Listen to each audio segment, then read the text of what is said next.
pleasure to be here. I'm also very proud to be a graduate of Ball State and to be on the campus. I went to the campus in Europe. It's where I went to school to get my graduate degree here. So this is my first time on campus at Ball State. And I'm really just pleasantly impressed with the people and with the faculty and also with the president and the first lady and just the buildings and everything, as I'm sure you are. You know, there's a very, you know, I am so excited about my life, and it's not because I just have a relationship with Oprah. Even though I know this is her audience. It's because, you know, I really discovered freedom. And I have to tell you about this freedom thing. This freedom thing is a powerful, powerful thing. You know, when I used to sing the song, "My country, 'tis of thee, sweet land of liberty, of thee I sing, land where my father died, land of the pilgrim's pride, from every mountainside, let freedom ring." I really didn't understand the true meaning of that song. And I grew up in a small town, all-black town, surrounded by White County. And I grew up with a race-based consciousness.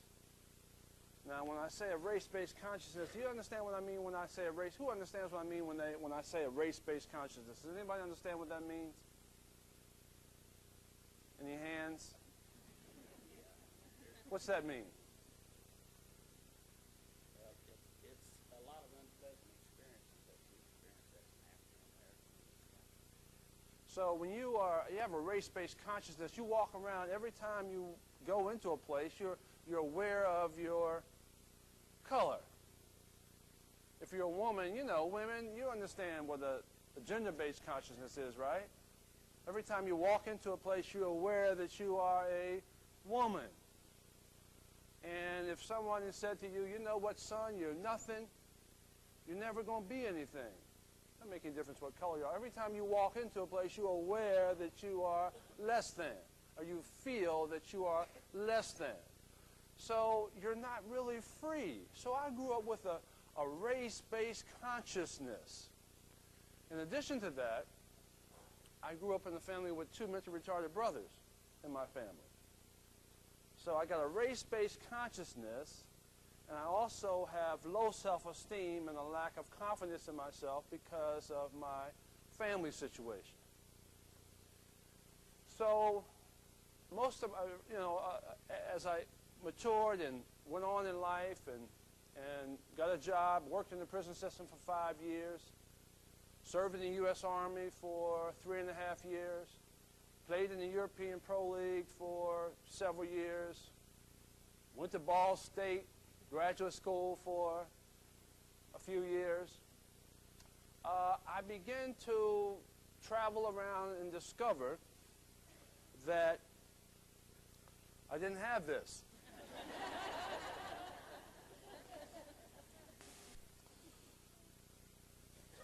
Okay. Magic, okay. And what I realized, I guess about 30, 35, I realized I wasn't free. That I was living out of my history as opposed to my imagination. Which is a sad thing when you go back and everything you do is based on a historical perspective as opposed to the present and the future. I can't make it because of the color of my skin. I can't make it because of my family. I can't make it because of all the messages and all the junk that you get every single day that does what? Keep you from being who you need to be. It's a sad, sad thing when you are, what am I talking about? I talked about this in class. You are programmed. And you are defined based on someone else's definition. And what do we do every single day? We buy into that, don't we? And they try to pigeonhole me They still try to do it. You're Oprah's boyfriend. I know when you ask people, who are you going to listen to this evening? Oh, I'm going to listen to Oprah's boyfriend. And so that's been the greatest gift for me, to be put in a situation where you have pressure on yourself every single day to be something other than what other people define you as. Because it allows you to think. And the sad thing about our world is that we never get a chance to think. Why don't we get a chance to think? Is because we get up in the morning at 6 o'clock or 7 o'clock and we get the kids off and we brush our teeth, wash our face, fix breakfast. We then get the kids off, go to work, stay at work for 8 hours, get off, fix dinner, watch a little TV, go to sleep, spend some little time with the family before we go to sleep, and get up the next morning. That's Monday. We get up again Tuesday, and what do? Same thing. Wednesday comes around, we do what? Same thing. Thursday comes around, and we do what? Friday comes around, and we do what? Same thing. Friday evening we do, maybe it's a little bit different because Friday evening we go out. Saturday we do what? We wash, we clean up, we go take errands, we watch TV, we shop, we do all those things, right? Saturday night we may go out a little bit. Sunday we all go to church, and we eat chicken dinners in the afternoon. And we get ready for Monday. And ladies and gentlemen, how long can we do this for? How long can we maintain this schedule? 65 years. 65 years that you can end up doing the same thing over and over. So let me ask you something. If you did the same thing you did yesterday, as you will do today, as you will do tomorrow, what have you done? You said it. What did you say? Nothing.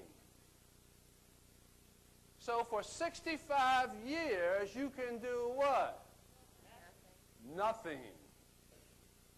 Because you don't have to think. And does the world want you to think? The world doesn't care about you. The world doesn't want you to think. Why don't they want you to think? They want to control you. So you can do exactly what they want you to do. So ladies and gentlemen, you never get a chance to do what you want to do because you never understand who you are. It's a sad, sad thing to stay on the job for 40 years. And after 40 years, they have a big retirement party just like this. They said, you know what, all of y'all just come this evening. You got lots of people come for this one person. Never missed a day. And they say, you know what, Tom and Mary, you never missed a day. Guess what we have to you? What we have for you after 40 years on the job?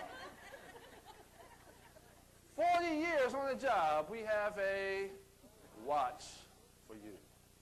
May not even be a gold watch. And the sad thing about that is that after 40 years, you have no more in the end than you had in the beginning. And for 40 years, you've done absolutely the same thing over and over every day, which amounts to nothing. Because you never get a chance to turn the brain on and never get a chance to think because you don't have a foundation for development. See, you don't know who you are. You don't have a starting block. You don't have a starting place. In the educational system, this is a great institution. It's wonderful here. All these nice buildings you walk into. Went over to the media center. Great. Communication centers. Ball Communications. Wonderful. Wonderful buildings, books, everything. But what's the educational system teach you? Let's talk about that for a minute. What's the educational system do to you? Well,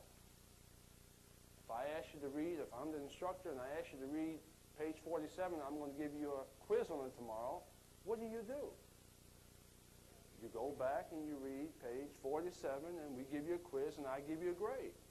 And then what happens the following week? You forget the information. And so you go through school learning, and after 12 years and 4 years of college, you look back and someone asks you, what did you learn? Nothing. You mean you spent 16 years in an educational institution and you learned nothing? Tell me what you learned. Because we're programmed to do what? To take tests, to memorize, and then forget. And then we're asked to go out into the world and do what? Make a living. And we ask ourselves, we say, you know what? I'm not capable of making a living. Somebody said, make a living. I'm not capable of making a living, so I got to get a what? Job. Anybody in here ever had a job? Does anybody know what a job is like? Job is tough, isn't it? Job says you either do the job or what happens? You're out of here. Job says you show up either at this time and you get off at this time, or what happens? You're out of here. Educational system says you either go by the standards, pass the test, get a grade, or what happens to you? You're out of here. We'll keep you until you're 16. We'll put you in alternative school. We'll put you in special ed. But we'll keep you until you're 16, and then what happens? You're out of here. And you're walking around at 16 years of age, no education, especially now, no education, no skills, no training. And I worked in the prison system for 5 years. 90% of the prisoners in jail today are there because they can't read. You wonder why they're in jail. They want a house. They want a car. They want all the nice things. But they can't get them because they don't know how to make a living. And nobody teaches you how to make a living in school, do they? And so, what am I talking about? I'm talking about how do you maximize your potential as a human being? How do you do that? There's a process for that. Now, who knows that process? Well, let's just talk about the numbers on that. 1%, less than 1% of 1% is running the country. Everybody else is working. Everybody else is still on the plantation. And we stay on the plantation because we never get to self-actualize our potential as a human being. Why? Because we've turned our power over to everybody else to do what? Define what our life is going to be. So you look back and you say, oh my goodness, what have I done? I've never turned the brain on. And you wonder why there's a 57% dropout rate in Chicago public schools? Almost 60% of the students drop out. Because they're competing against the world. Video games, tennis shoes, celebrities, magazines that tell them what? You don't need education. You don't need process. You can make it to the top. All you got to do is just go out into the world. You can make it without going to school. So what's the world trying to do to us? Destroy your life. Every single day. It's trying to do what? Take your money. They go much further than that. What they do is they take this little camera right here. What do they do with this camera? They put it in, they wire it right to your house. What's that little thing that we have about 3 of them in each house? Maybe 4. Television in every room. Can't walk in the room without turning the TV on. And what does that television do? What's it designed to do? Take money out of your pocket. And what do? We give it to them. Because we don't understand who we are. And we haven't thought about our real needs. Because we're so programmed, turning our power over to everybody else to define what our needs are, because we never take the time to organize our own life. And when I discovered that, I said, oh my goodness, you mean all these black folks around here think they can't make it because of the color of their skin? That's a sad, sad thing. Millions have been programmed to believe what? They are less than, because somebody else has defined them based on maybe a systematic approach or maybe not. But the fact of the matter is, you bought into the message and you believed it. How many women have believed the same message, have been programmed to think you can't make it because you live in a man's world? How many millions of women in this world have said, you know what, I'm a nobody? That's a sad, sad thing. And if you're a white male, somebody says, son, you're nothing. You grow up in a family where somebody says, you're nothing, you're never going to be anything. So you're living in a household where you're programmed by your parents. And what happens? You buy into it and believe it. And what happens to your life? You turn your power over to a mindset. And what I discovered is I said, you know what? You got to stop a minute and change the way you think and feel about yourself. And when I did that, I began to discover freedom. And when I discovered the process, I said, oh my goodness, this is what everybody's looking for. And I put it in 9 steps. We're going to go through that. But I put it in this book. I said, okay, 9 steps to success. Not 1 step, not 2 steps. 9 steps to success. Now that may sound a little corny. There's 9 steps to success. I'll let you decide whether it's corny or not. But you understand what I'm talking about right now, right? And so in order to be able to get out of that routine, that rut, you've got to turn your brain on. The question is, when are you going to turn it on? And how do you turn it on, and what do you use it for? Now, if you can get this young man who's yawning right here, stand up here. Come on up here. Y'all come on up here. Come on up here. You come on up here too. Come on, y'all come on up here. Now, if you could get them to understand the process of success at this age, well, now they stop memorizing, they start asking questions. How can I make education relevant to my heart and soul? And how can I find my passion? And how can I find what I love to do? And when I ask these young people, I say, write down all the things that you love. Tell me what you love. What do you love to do? What do you love? Sing and doing what? Play the piano. What do you love to do? What do you love to do? Play basketball. What else do you love to do? Go to school. What else do you love to do? Play basketball. What else? Go to school. Go to school. What do you love to do? What do you love to eat?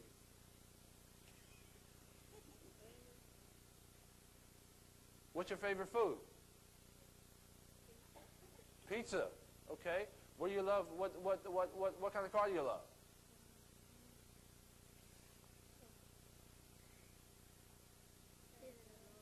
You can figure it out though, right? What do you love?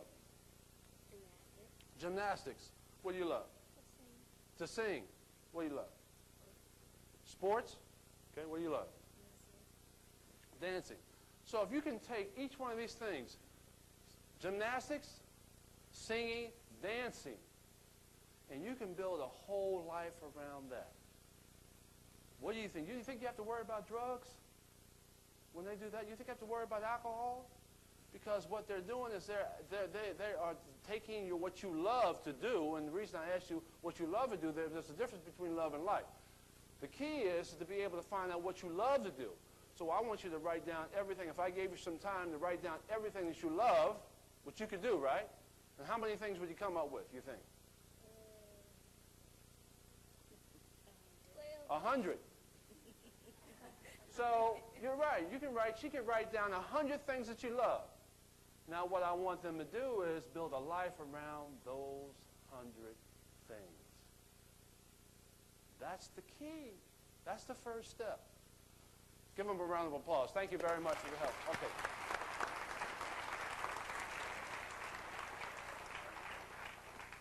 So this leads us to the world is a collection of unlimited wealth and resources. Unlimited wealth and resources. Often we limit our potential by what? By moving in our own small circles because of our what? Because of our fears. We are afraid. Because we don't know how. If we change the way we think about ourselves, change the way we view the world, there's what? There's nothing we cannot accomplish. Now what happens? What's the world trying to do to you every day? It's trying to put you into that routine, right? It doesn't want you to change the way you think and feel about yourself. The beautiful thing about the world is that we all have 24 hours. That's what makes you equal. Everybody has 24 hours. The question becomes, what are you going to do with the 24 hours that you have? I don't care how famous you are. I don't care how rich you are. I don't care if you're Bill Gates. I don't care whoever you are. You cannot do what? You can't control time.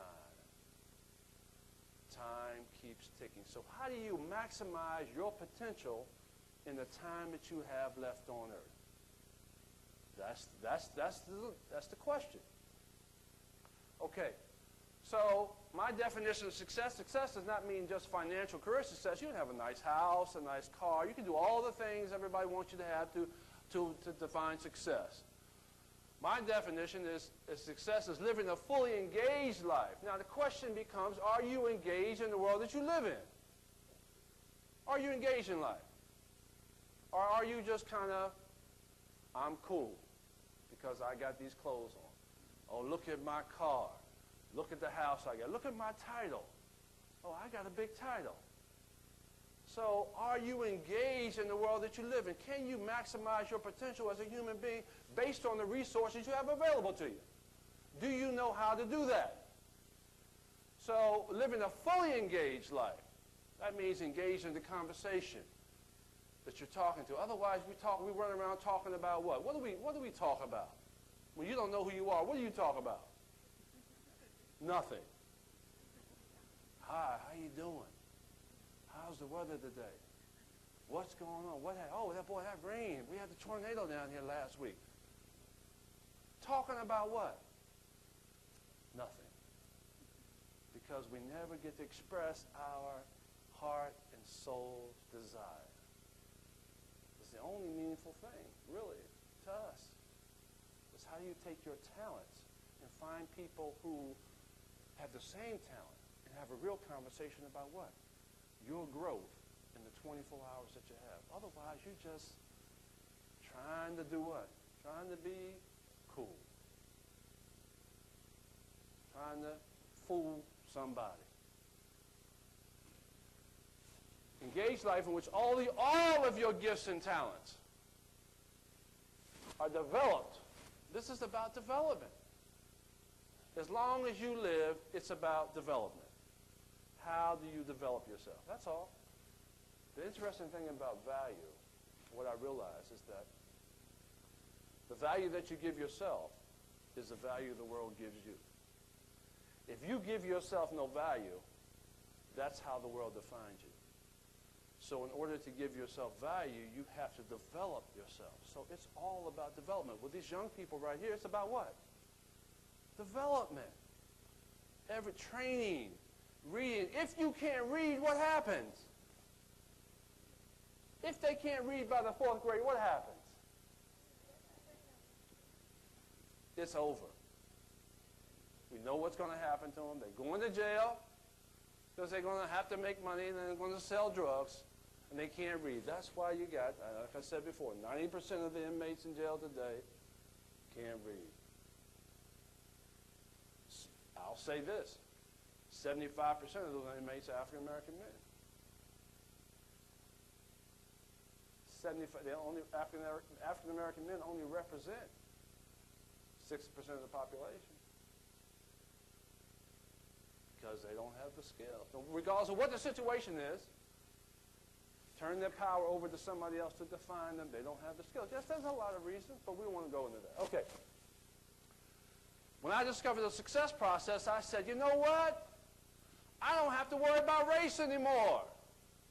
Isn't that a beautiful thing? To walk around and say, you know what? I don't have any race problems. If there's any race problems, you got that. That's your problem. That's not my problem.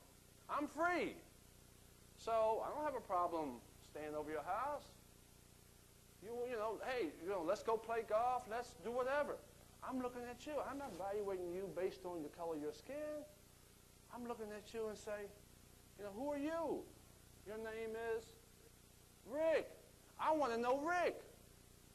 Well, how's Rick feel about this? What's Rick feel about the world? How's he feel about himself? Where's his fears? What fears does he have to deal with? How did he grow up? How was he programmed? See, when I can process and talk about some real issues, I can say, oh, I understand, Rick. Oh, you got a problem. You got a couple problems. No, I'm sure you don't have any problems. But oh, Rick's got some problems. I understand that. Doesn't have anything to do with me. That's his life. If I can find a common ground to be able to work with Rick, now we have a relationship. But that relationship is based on how I feel about myself and how open I am to Rick. So Rick understands that. If I can look in Rick's eyes, Rick, hey, let's play some golf, man. And then let's go have a meal. And if you're in Chicago, stop by. Stay at the house. That's a relationship. It doesn't have I don't care about whether you think I am, I'm not supposed to like Rick. That's what real freedom is about. So it is being able to understand, when I understand the success process, I say, it's about excellence. It's about performance. It's about value. The success process is a systematic approach to organizing and advancing your life's goals and aspirations. So it's the results that you get from a process, which has nothing to do with the program that you got. The success process helps build internal capacity. So what I'm talking about is, how do you build internal capacity based on your potential as a human being? What is your potential as a human being? What do you do? What makes you unique? Your fingerprints are different. Everybody's not the same. I don't care if you're all white, all black. You're not the same. Each one up here that came up, they have a unique talent. What we want to do is make that talent come alive in the world that we live in and apply those resources to their own life to enhance the talent they have so they can become as great based on practice, based on performance, and based on the value that they give themselves. So people respond to value. I said this before. The value you give yourself is the value the world gives you. Okay, next slide. So first step is what? Ladies and gentlemen, first step is about one word, the most powerful word in the world. It's called L-O-V-E.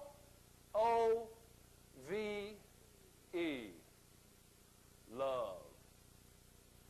What happens when you talk about the word love? Okay, I'm going to mention it again. Love. When I mention love, I see all these smiles. It's a powerful, powerful thing to build your whole life around love. Where do you love to travel to?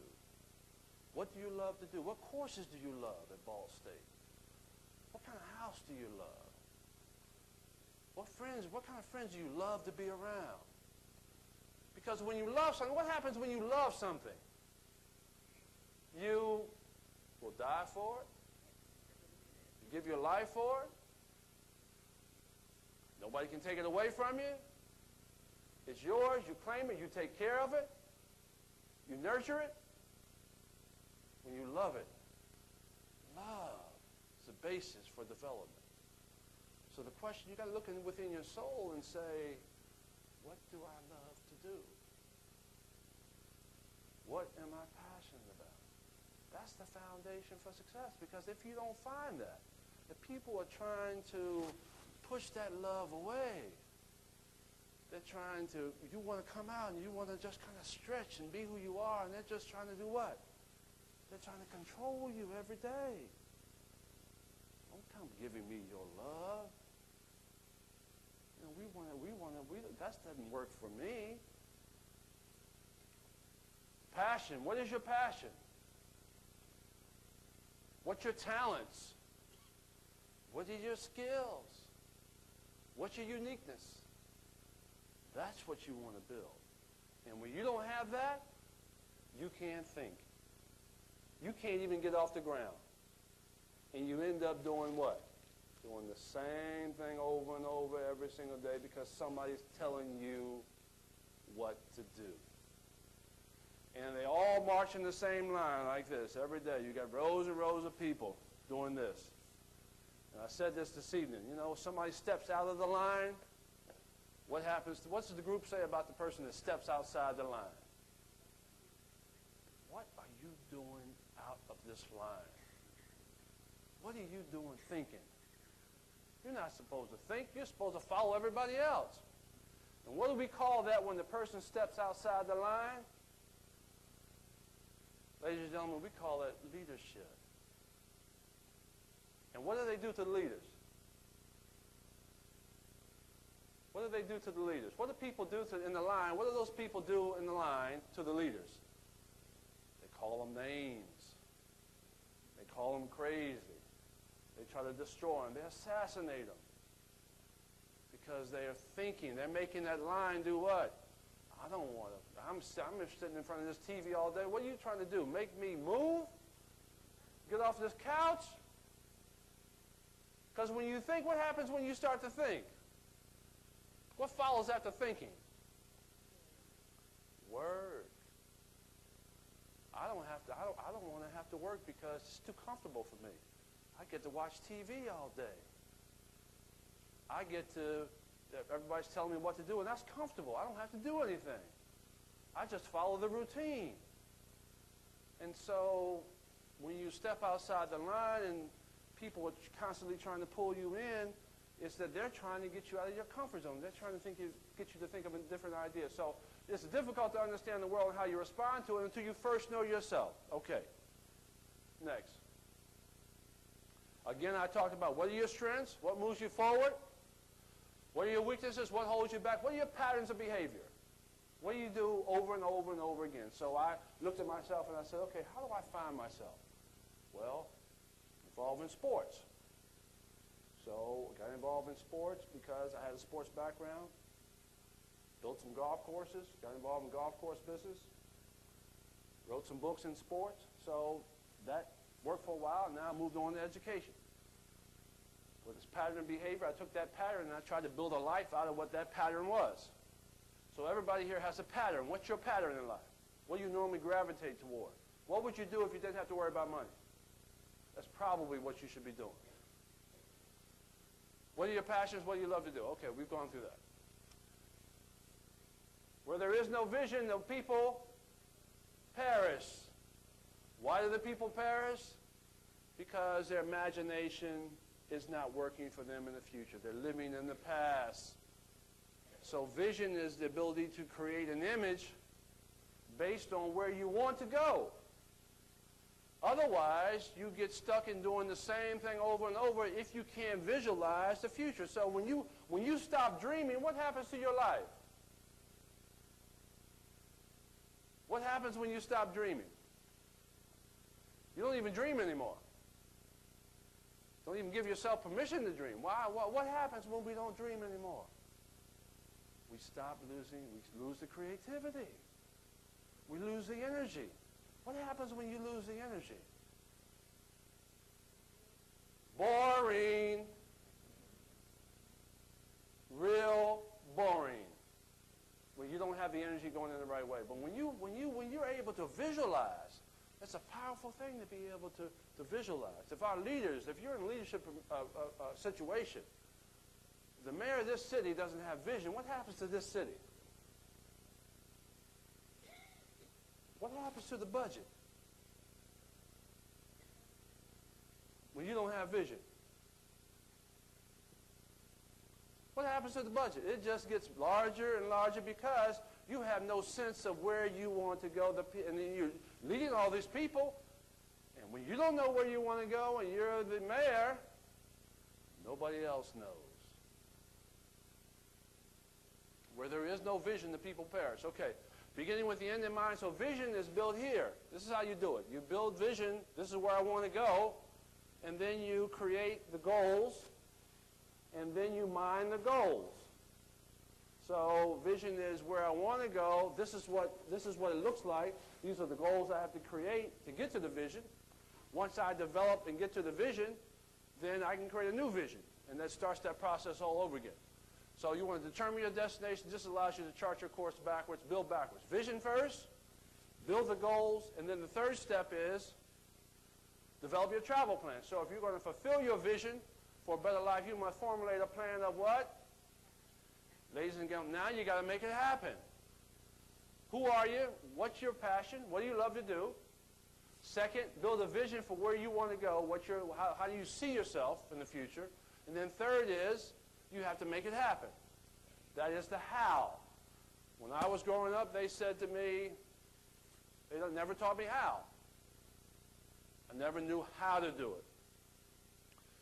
So, and so planning, when we talk about vision, we're talking about formulating a plan of action. Planning saves time. Planning keeps you focused. Planning builds confidence because it teaches you how to do it. Okay, fourth step. Master the rules of the road. These are guidelines that keep you on track of your pursuit of success. Honesty, how important is this? Trust, how important is that? Very important. Do the work that's required. We've got to do the work based on who we are. Maintain a positive attitude. This is a very, very key thing right here. This positive attitude thing. I mean, that just kind of hit me last year. Well, I realized, and I was talking to Oprah, and I was saying to her, I asking her, I said, you know, what's the key to your success? What's one of the keys? And she said, positive attitude is one of the keys. And this positive attitude thing, if you have a negative attitude, do you know how many people you access? Very few people. But when you have a positive attitude, what you're doing is your hands are opening up to the whole world. Because that smile will take you almost all over the world. And that's why she's got to where she is today. That's one of the big reasons. Besides that she's a genius, but the fact of the matter is, if she had a bad attitude, I don't care how smart you are, if you got a bad attitude, ladies and gentlemen, guess what? Nobody wants to be around. Everybody's going to run the opposite way. So if you don't remember anything I said today, success, part of success is having that and maintaining that positive attitude. Okay. If you continue to do what you've always done, you will continue to get the same results you've always gotten. So we've got to get out of that routine, move out of that comfort zone. Step 5, fear. How big is that? Boy, when I was growing up, that's all my family exuded was fear. Afraid, afraid, afraid. So guess what happened to me? Being in a household around fear. You pick up the same thing, you learn the same thing, and then you end up being the same way. So I got to understand what my fears are and try to deal with that and overcome that every single day. So step 5 is stepping into the outer limits and overcoming that fear. All right. Step 6 says pilot the seasons of change. Dealing well with changing circumstances is important, but creating and managing your response to change is very important. So it's not so much what happens to you, it's what? It's always how you respond to it. Ladies and gentlemen, that is huge. Not what happens to you, it's how you respond to it. So, and I was, early on when you don't know anything, you end up doing what? Thinking you know everything and running your mouth all the time. So I was constantly running my mouth, didn't know what I was talking about. And what happens is that I would say things and thought I knew, but I really didn't know. So now what I do is try to keep my mouth closed a little bit more, listen a little more, and understand that it's not so much what happens to me or how I respond to it, but what I try not to do is be an impediment to my own success or failure based on opening my mouth. Okay, go with the flow, be flexible. Step 6, build your dream team. How important is this? Step 7, you got to have a team. No one makes it alone. No man or woman is an island unto themselves, so you got to have a team. This Good Old Boys Club is real. They don't do it by themselves. They're not out there playing golf just because they want to play golf necessarily. I mean, it's a good game. They're making things happen because they've had to do it with a team. So build your own dream team, okay? Steps 8, win by decision. Companies spend a lot of money, billions of dollars a year, millions of dollars a year, trying to get the right information so they can make good decisions about their product, their company. So having the right information, which I didn't have for a number of years, the wrong information. I remember I grew up, like I said, in Whitesboro, New Jersey, and I walked into this, we had this guy that owned this store. His name was Mr. T.A. And Mr. T.A., he was somebody we really looked up to. And all of us used to hang out there and play pinball machines on Saturday mornings. And Mr. T.A., I said to him one time, I said, Mr. T.A., I'm going to college. I was getting some scholarship offers every day from school. I was a sophomore in high school. And Mr. T.A. said to me, he said, son, you're not going to no college. You're too stupid. Your family's too crazy. And, as a young kid, you can imagine, a young person, imagine how I felt after looking up to Mr. T.A. and having him tell me that, son, you're never going to be anything. Your family's too stupid and you're too dumb. And I vowed to Mr. T.A. that day, I said, you know what? I'm going to finish school, and I'm going to bring my degree back to you and show you my degree. And it's tough being a basketball player in school. And one of the things that kept ringing in my ear all the time, when I didn't want to, make the grade, when my grades were low and I didn't want to hang in there, Mr. T.A. kept ringing in my ear all the time. I got to finish so I can take my degree back to Mr. T.A. And I said, well, you know what I'm going to do? I'm going to go to graduate school. Not only am I going to show Mr. T.A. my undergraduate degree, but I'm going to go to Ball State and show him my graduate degree. And that was really my reason for going to school, is to be able to show Mr. T.A. that I was somebody. So that was a decision that I made. I made that decision. And, to this day, Mr. T.A., I'm always thinking about Mr. T.A. in terms of, trying to get to the next level. I want to make Mr. T.A., prove to Mr. T.A. that I can be somebody. So making a decision and win by decision is very important. Okay. Step 9, a commitment is a promise to yourself that you will do something. A commitment is something that you live. A commitment is something that you renew and fulfill every day. So we're talking about the 9 steps. And 9 steps is about a process. It's about organizing your life around who you are and then organizing who you are around the world that you live in. So that's a commitment. A commitment is something that you're going to fulfill every single day. So we kind of talked about this. The question is what do you do about it? And that's the commitment that we have to make every single day. Okay. The world's a collection of unlimited wealth and resources. Often we limit our potential by moving in our own small circles because of our fears. If we change the way we view the world, there's nothing we cannot accomplish. Ladies and gentlemen, I just want to tell you something. It's a wonderful thing to find freedom.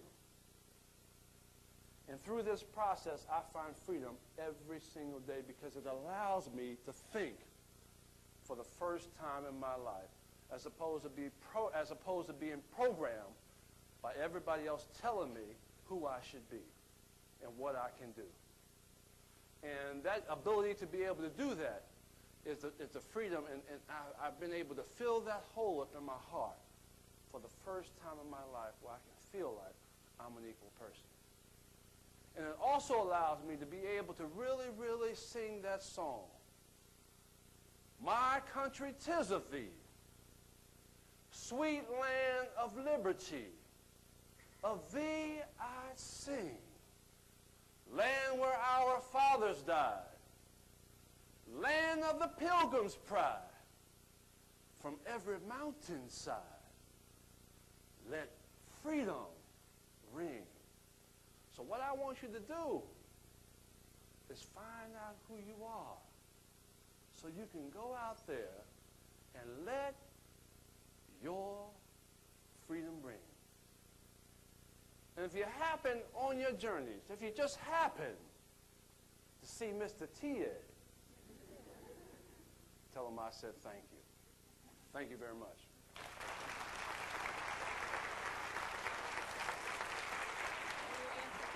Yeah, sure. Okay, good. Thank you so much.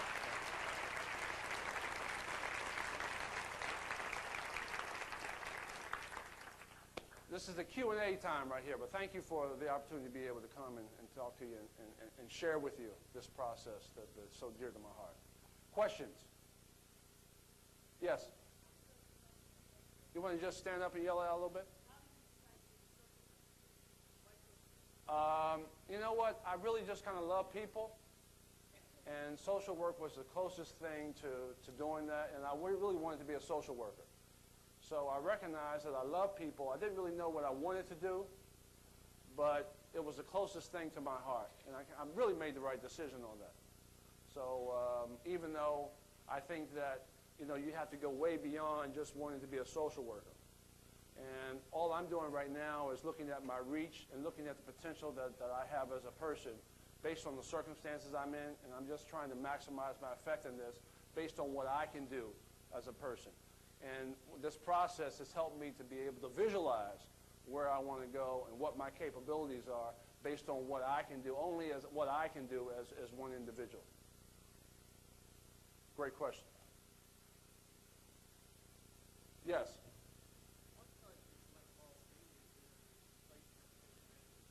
I was in the service and during the time that I went to Ball State.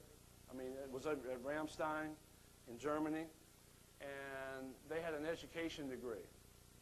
And so I thought that education would be a good thing for me to be in. But I have to tell you, when I went to school, I didn't understand really what school meant. So I didn't understand the true meaning of education like I do now. And so now, education to me is not just about getting a degree.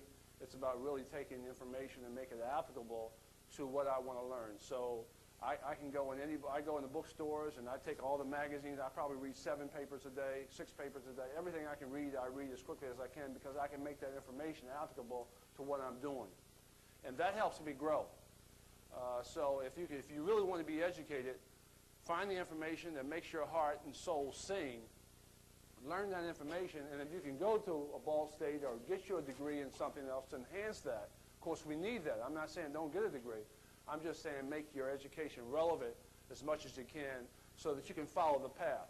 A lot of college students, and I teach freshman orientation in colleges, what they do is they spend 4 years in school and they'll just take courses, and then they spend the next 10 years trying to figure out what they should be doing, and they lose a lot of time. And you can't bring those 10 years back. And that's 14 years of just kind of going through the motions.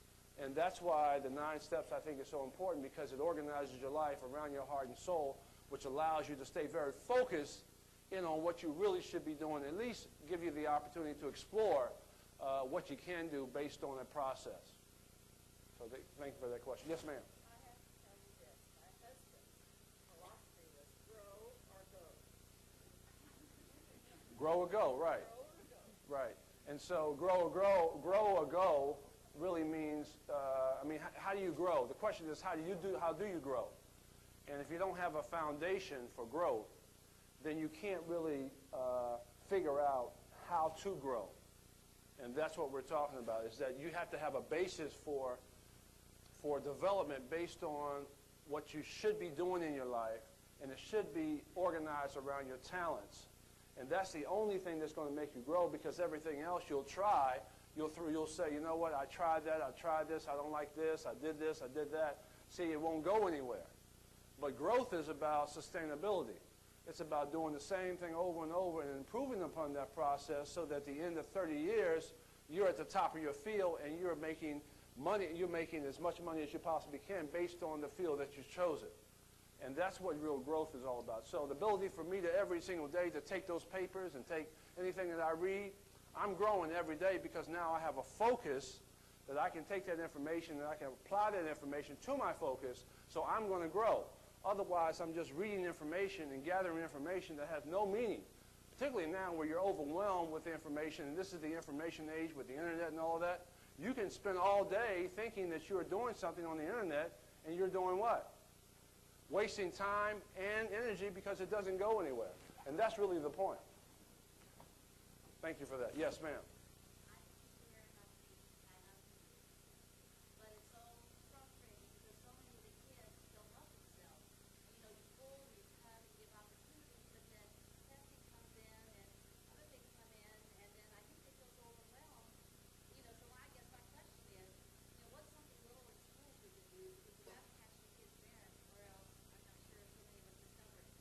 Well, routines can make it happen for that reason, is to give the kids a sense of self.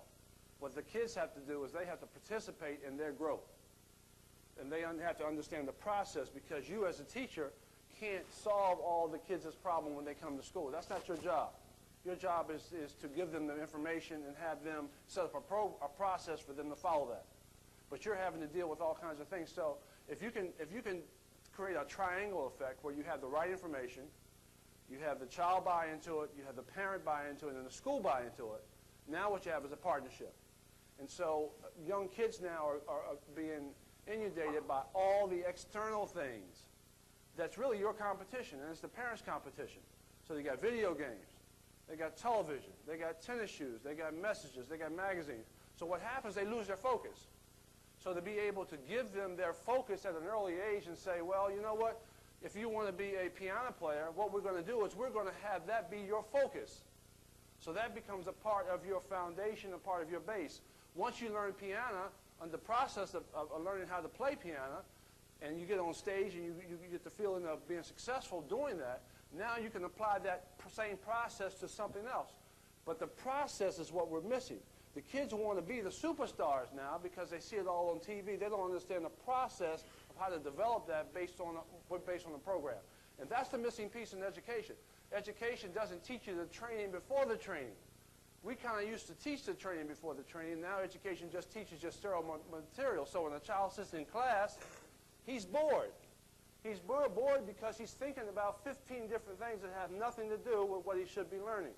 Now, that's not your job to... Your job is just to present the material. You can't be responsible for that person. So by the 4th grade, if that person can't read very well, what happens? Educational system says, we don't have time for that. So they eject you out and move you into special ed, and then you're lost. So it's an individual issue, really it is. One other frustration is, of course, accountability is real big right now. So all the efforts go into trying to pass the test, and we're missing the whole, idea of what we're supposed to be doing again. How do you get around that? Because the school has to have scores in order to get money from the state, and it's like creating a monster that goes against it or something. But see, it's a broad stroke problem. We're trying to broad stroke the educational system, when what we should be doing is focusing on each individual person right here. I'm going to each person and saying, what program can we develop for yourself and for yourself and for yourself and for yourself that's going to allow you to take responsibility for where you should be going, and then have the parents and the educational system support that based on an individual program. When you begin to broad stroke the educational system and say, okay, well, we got to have people passing tests, that's for the state. That's for money. That has nothing to do with these young people. And that's what we're missing. And so it's an individual issue. And all of us are where we are today because of what? Because somebody took time with us on an individual basis to do what? Number one, teach us how to read. Before you got to school, you knew how to read. That's the basis for development. So what I'm saying is that what we have to do is knock on every door, each door. I'm working with the White House and the Department of Education on a project now where we're organizing colleges to do outreach programs to knock on each door in small communities to find out what the issues are in those households. Bring that kid out and say, how are we going to work with this young person based on the community? Not based on the school system, but based on the community getting involved in identifying those kids that can make it, and also identifying resources that we can, and best practices that we can bring in to supply to that community based on organizing. And it really is a leadership problem. Whatever issues you have in your school, whatever issues you have in your community, it's all based on leadership. It's based on having the right design, and based on having the right leadership, and based on having the right resources. It's a combination of those three things working together. Great question. Yes? I went to Ball State and Muncie Black Student Association, and I'm concerned in finding ways to encourage and motivate our black students to be better students in college. Well, I think the way to be better students in college is to, the biggest problem with the African-American marketplace is they have their own message. You know, and you're programmed, and I've been programmed to think that you can't make it because of your color. So you're walking in every day with this, you know, with this shield. You can't even get into the world because you won't let anybody in because you've been programmed to think that your color has everything to do with your lack of success or lack of development. And it's not. You know, you'll have some obstacles, but you're no different than anybody else. Every immigrant that's coming into this country has had issues. So the idea of being able to individualize your program and break through. I know that the senior president, she's right there, right? I mean, what's your title? You're the student government president. You know, she came from Washington, D.C. Hope you don't mind me talking about you, but she came to Washington, D.C. Talking about you anyway, right? And, you know, she's black. In all practical purposes, you know, she represents a white constituency. She's not supposed to do that based on her color, and she's a woman. She's not supposed to do that. So, but something in her mind said, you know what? I'm going to be somebody. And I'm going to get engaged in the world that I live in. And I'm not going to let somebody tell me what I can't do.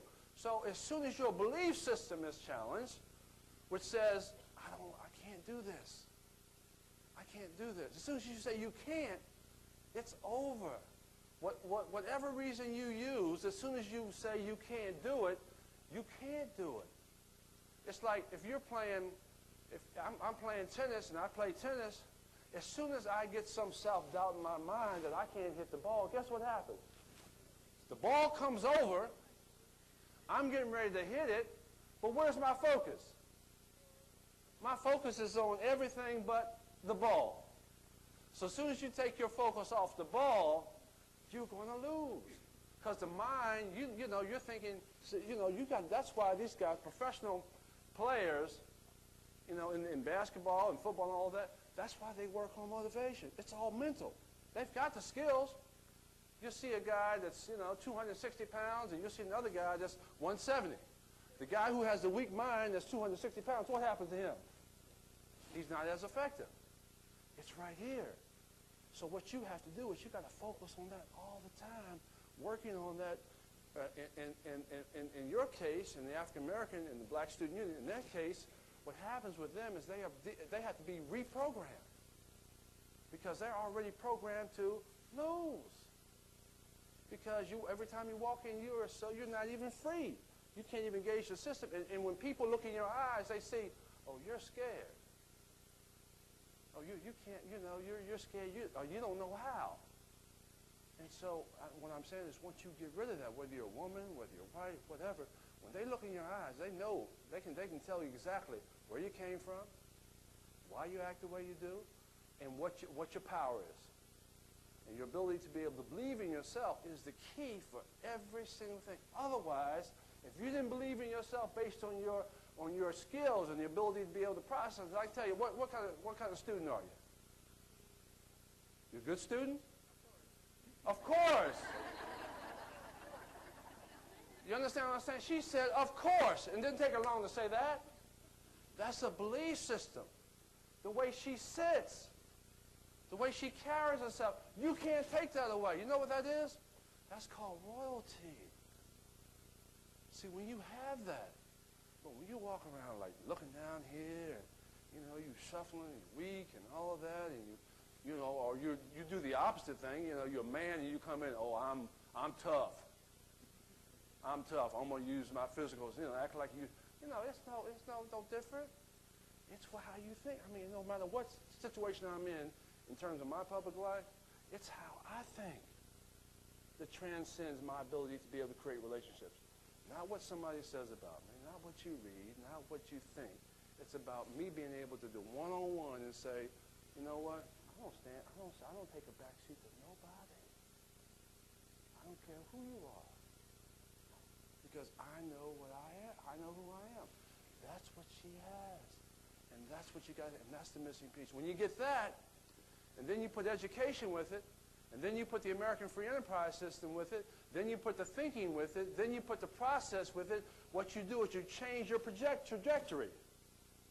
See, people that are moving this way every day are doing the same thing over and over. When you change your trajectory, now you start to think. You change a little bit more. Now you're using your time. Change a little bit more. Now you're in the good old boys club or the good old girls club. Now you're making information relevant. So every time you change your level of engagement, you change your trajectory. So when you talk with me, I'm talking worldwide. I'm not talking small county, small place. I'm talking worldwide. I'm going around the world. You can't stop me. And that's what I want you to get. When you get that, and you put it with your passion and your heart and your soul, let me just tell you, you can do anything you want to do. When you put a vision with it, you cannot, it's impossible to be stopped. Do what? Nobody cares about you. Nobody cares about you until you first care about yourself. And when you're able to care about yourself and then clarify your heart and soul, who you want to become, and then tell the world, this is who I am. What did Muhammad Ali say? I'm the greatest. He told the world. And that's what you have to be that bold in the world, because the world is trying to do what? They're trying to drag you down, and their thumb is on your head every single day to keep you from doing what? Becoming the best that you can become based on who you are. Thank you very much for the opportunity.